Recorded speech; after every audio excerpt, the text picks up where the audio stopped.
हे दोस्तों, आप लोग का स्वागत है मेरे चैनल पर। आप देख रहे क्रेजी फॉर भोजपुरी। चलो वीडियो स्टार्ट करते हैं। भोजपुरी टीवी चैनल पर रिलीज होने वाली मूवी की लिस्ट आ चुकी है। मूवी का नाम है बड़की दीदी 2।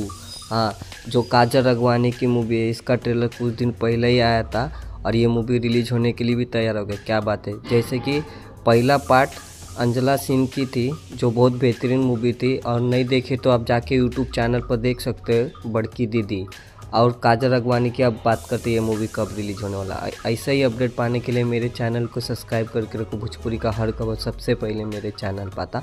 काजल राघवानी की मूवी बड़की दीदी 2, ये भी मूवी बहुत बेहतरीन है। इसका ट्रेलर देखा था, बहुत ज़बरदस्त है और ये मूवी टीवी पर आ रही। तो ये मूवी आपको आज शाम 6:30 बजे B4 भोजपुरी टीवी पर रिलीज हो रहा। कभी गलती से आप मिस कर देते हो तो कल सुबह 9:45 पर B4 भोजपुरी टीवी पर देख सकते हैं। और वीडियो अच्छी लगी तो लाइक करें, शेयर करें, सब्सक्राइब करें। मिलता है नए वीडियो में। धन्यवाद।